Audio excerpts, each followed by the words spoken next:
Behind the thrills.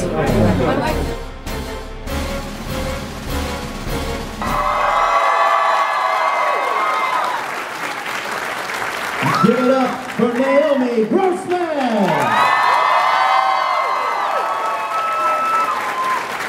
Ladies and gentlemen, let's hear it for Matt Frazier! You love her, give it up for Rose singing!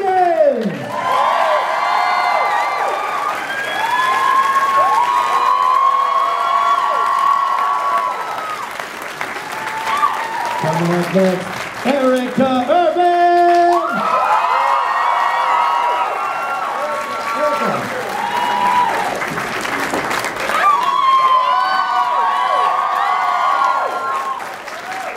And ladies and gentlemen, please welcome Joe TMJ!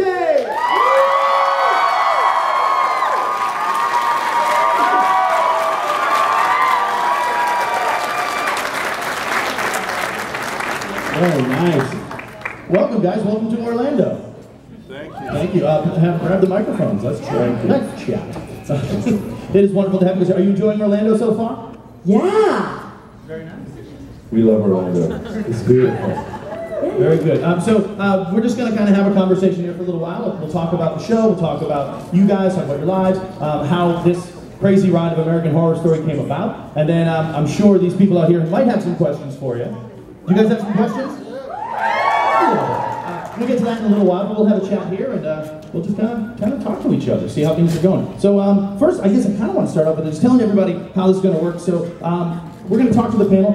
Jyoti is a translator, is that correct? So we'll address Jyoti when we speak to her, but the translator, there'll be a moment of translation, so just that's how it's going to work. And we'll just talk. So first I want to kind of ask you guys, we can just kind of go down the line and chat. I'm interested in how you guys got into the entertainment industry in general, because this is a crazy wild ride, this business. And getting into it is kind of crazy. So how did you guys get into this business? Anyone at all can take it if they want. Oh, well, we'll just go online. Yeah, that's great. I mean, I wanted to be an actor since I was very young, 13, 14 years old, and started doing plays in school, and in high school did as many plays as I could find to do. I grew up in Denver, and so did Naomi, it turns out, and then just wanted to do it. So I went to university and ended up getting lucky and starting work pretty quickly. Started in the theater, and then in Minneapolis, they had some tax credits like they used to have down here in Florida. Oh yeah. And they brought a bunch of films there, and one of them was Fargo. And a really great marketing plan for an actor is to be in an Oscar-nominated movie. If you can manage that, it's a really good marketing plan. FYI. Nice. Yeah, no, I was the same sort of thing and kind of got bit by the bug really young in Denver. Yeah, I got my SAG card on my 15th birthday. And, on your 15th birthday, you got your SAG card? Yeah, and then I didn't work again. No, that's not true. But I was a theater major in college and all that. Moved to Los Angeles, and I was less lucky. I don't have any Oscar credits, but I kind of found my own way. I started writing a lot of my own material. I have a couple one-woman shows that I took to New York and Edinburgh and London West End. And your show in Edinburgh, it was called Carnival Knowledge, Love, Lust, and Other Human Oddities, is that correct? Yes, I actually have a copy on my table. Oh, excellent. You should buy that. And that's sold out at Edinburgh a couple times, is that correct? Yeah. Edinburgh is like climbing the Himalayas, for actors. It's a real, after that experience, you realize, it separates the men from the boys, So it was, with or without success, I was in the right industry, but it does feel better with success, which came shortly thereafter, actually. Excellent. Yeah. Very cool. How about you, Matt? How did you get into this? My parents are both actors. My mum still is an actress, 76. And I always wanted to do it, but then when I auditioned for the school play, it was all a bit weird. And so I was put off, and then punk rock happened, and I was a drummer for 17 years in speed metal and thrash punk bands. And then I actually didn't think it was possible for a disabled person to be an actor. I mean, obviously physically possible, but not acceptance possible. And so I went and saw this play which had a load of people with cerebral palsy, and there was cake and it was all that crazy, but the audience really loved it, and I realised that that was actually what I wanted to do, and so auditioned for this disabled theatre company in Britain called Grey Eye, and it went really well, and about a year later I found myself with an equity card and an agent and getting jobs. But I was also interested in sideshow and cabaret. My wife is a very famous burlesque striptease artist, and that whole life mixed up with me. And so I found myself working in Coney Island at the sideshow because I'm really interested in the history of freak shows, and then started working at the freak show because I kind of enjoyed it.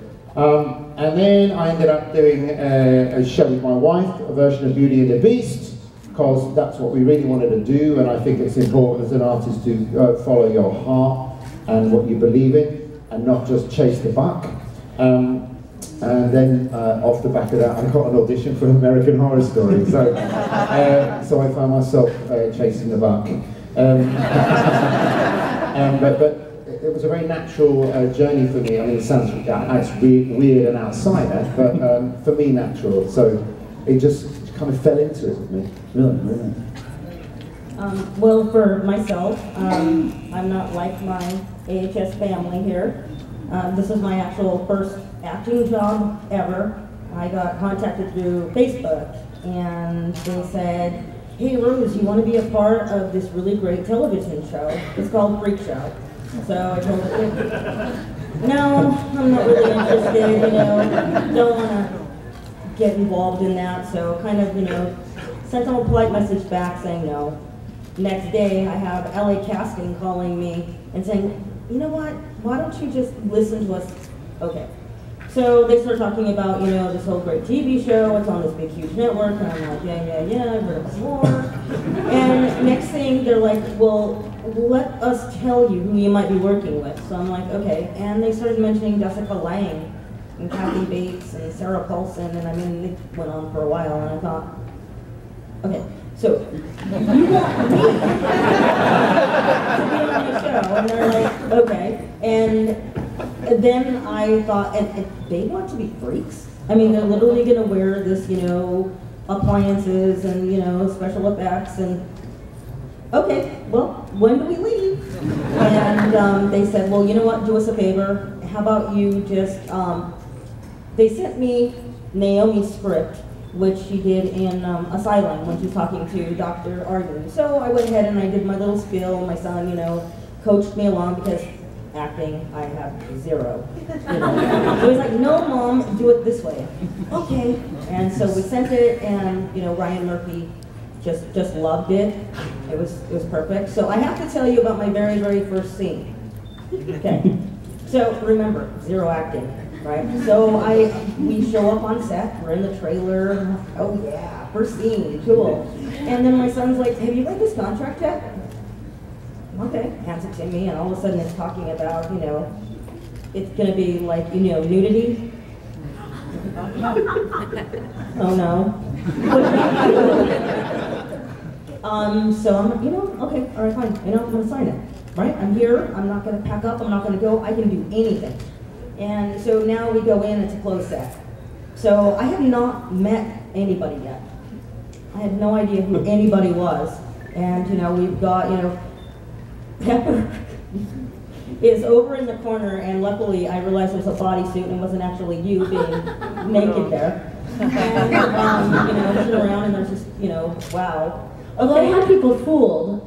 I got in trouble that day because I was wandering around with my, you know, prosthetic chest and diaper, and they were like, "Get her a robe." I'm like, I'm wearing more clothes than I normally do.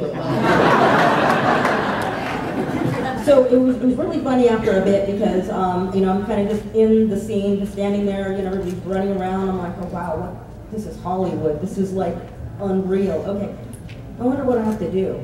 So, not knowing Hollywood, right, I walk out, and there's Ryan Murphy, okay? He's at the teleprompter, and he has, you know, his headphones on, and looks down. "Mr. Murphy?" "Yes."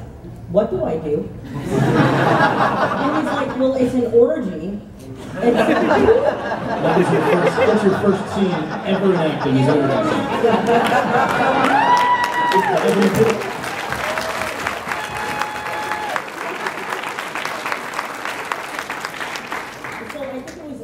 very, you know, the real funny part was, you know, meeting Erica. She's an absolutely, you know, beautiful woman. And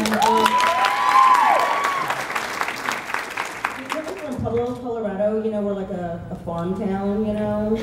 We don't see many people like Erica. So I didn't realize that Erica was transgender. So in the scene, Ryan says, take these box of matches, climb over Erica's leg, and then just roll on up and light her opium pipe. So, You know, like an orgy. Like you do every day. If you're somebody, you climb over them. and then, you know, here's Erica, you know, and I realized, and I lost the, I'm so sorry about the matches. I mean, they went in so many different crevices. And all of a sudden I hear in the background, cut. Get rid of the matches, and I thought, oh my God, they're gonna get rid of Rose next. So I didn't tell anybody anything. Like a week later, I was in makeup, and you know, Jessica comes up behind me, gives me a hug, and she tells me, "Way to break out into Hollywood, kid." So after that, it was kind of like a joke on set. Your first day in Hollywood is like so many people's last day in Hollywood. So that's good stuff. How about you? Slept your way to the top. The top of Erica. Right. Which is very odd. That is. It is amazing, like to see the Guinness Book of World Records shortest woman in the world. Joe T is right here, and sitting next to Erica, who is 6'8", I believe, right? 6'8". Yeah, it's so amazing to see this, and it's such a wonderful thing that we can all come together and see people of all types and all ways. So, Joe T, how did you become a part of this world? मुझे मेरे profile page से offer आया था American horror story का। मेरे लिए ये बहुत बड़ा सरप्राइज था, और जो मेरा सपना था कि हॉलीवुड में मेरी एंट्री हो, और जो मुझे ऑफर आया मैं बहुत खुश थी। और सारे एक्टर्स बहुत अच्छे थे, जेसिका लैंग, सारा पॉल, ये सब मुझे बहुत अच्छे लगे, और मुझे अमेरिकन हॉरर स्टोरी से हॉलीवुड में एंट्री हुई। मैं बहुत खुश थी। Alright, she got an offer through Facebook profile, and it was a dream to enter into Hollywood, and she was really surprised when someone contacted her to be on the show. And the lead actors were really nice to her, and she did really well.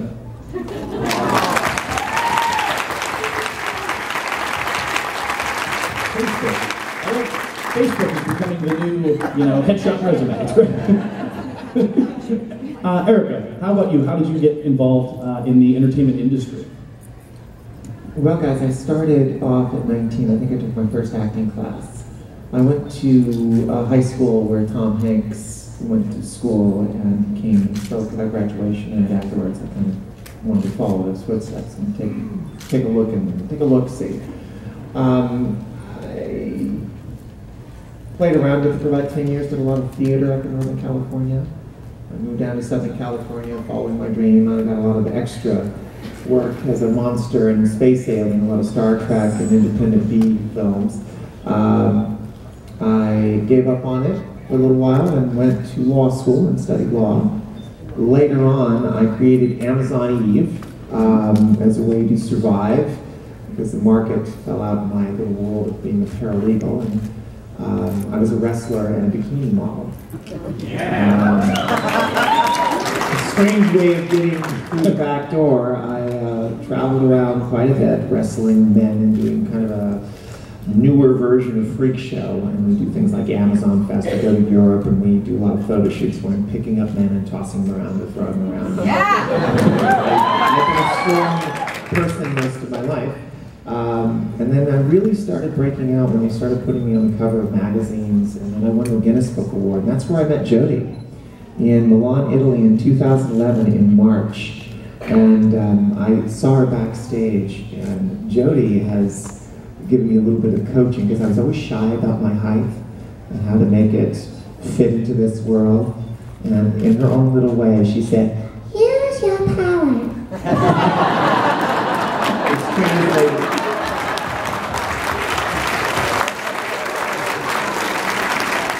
A little bit longer translation, but use the gift God gave you. I got asked to they actually called me in to do Shelley Godfrey at Hemlock Grove. And I did another series called Family Tools. And I did a few commercials. And I got called in. Now, I got to premise this. I told my manager, we're going to have to think outside the box if we're going to get noticed. So I need you to remove gender as an exclusion. So if there's a male part you think I'm right for, if there's any part you think I'm right for, put me in. The part Amazon Eve was originally written for a man in American Horror Story Freakshow, Johnny Long in the pants. So I slicked back my hair, I bound my breast, I wore blue jeans, tennis shoes, and a flannel shirt, and I nailed it. And Googled who I was, and said, oh, Amazon Eve, that's even freakier, let's use that. And that's how it really started. She's talking about the circus inside the studio. It's a surreal thing to see the interiors and exteriors the way you were saying, Matt, and that was true. There were two buses. There was an exterior bus and an interior bus, and the interior bus was break apartable. It could take pieces off because I mean, you got to understand what you're watching. There's 60 other people like behind everything. And there are usually two cameras working, and to be in that tiny area with the bus. I'm not a small person, and it's not a big bus, and there were two other people, at least, in the bus with me, so it was really cramped. I mean, really, really cramped. So it was a weird and hard circumstance. Everybody got very cozy. You know, my favorite was my little caravan, you know, because when you actually went outside and you were filming, you'd have, you know, Kathy's caravan, right? And then on the side of it would be these 3 tarps together, about 4 feet, you know, high. And that was my caravan, that was, you know. But then when you would do the interior shots, I mean, there was a ceiling, you know, there was just a big, huge bed, a lamp, and then there was a lot of room. Really? This little 2x4 looking, you know, little room. Come in here, it's the, you know, magic TV. There was one day in the first part of the show, the first episode where we went into the interior of the bus for the first time, and we're working in there, and we're all really cramped, and Ryan comes in and he's looking around and he goes, oh, what was that? And he focuses on this one tiny little clown that's sitting in kind of a cubby hole. And he goes, let's get a shot of that, let's get a shot of that. And I don't think he'd seen it before. It was just the meticulousness you were talking about, the kind of detail. And that is one of the primary shots in the first episode of The Murder, is that little clown. So you understand that they prep everything, they prepare, and then there's this intuitive thing happens when you're actually shooting that almost always ends up being the most interesting thing. Well, thank you all for being here. Thank you. Thank you. We have time for 1 or 2 more questions. So, if you have a question, please let me know. Hi, my name is Rosette. This question is for everyone. If you just picked up a book and after reading a couple of chapters you realize the story of your life, would you continue reading it or maybe just cheat, read a little chapters and stop, or what would you do? I'd call up the author and go, dude, you owe me some money.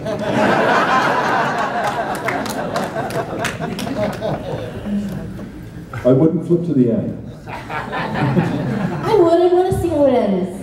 I think we all know how it ends. I don't know. No, I would not want to know how it ended. No, I can't spoil it for myself. Because what happens if it's super sad or something? What if it never ends? What if they discover immortality and the book never ends? Continuous books, who knows? I'm convinced that the mothership is going to come back and pick me up.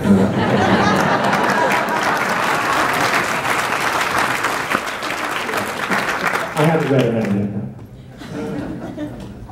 Thank you. Very good.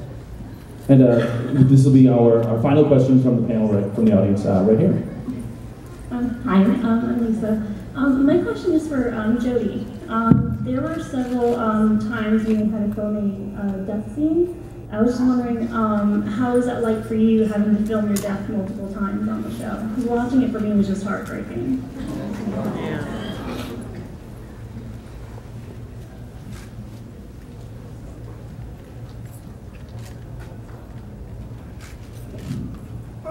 मेरे लिए वो show उस समय मैं बहुत sad थी क्योंकि मेरी डेथ होने वाली थी तो मुझे हंसी भी आती थी पर मेरे लिए बहुत मुश्किल था वो कैरेक्टर.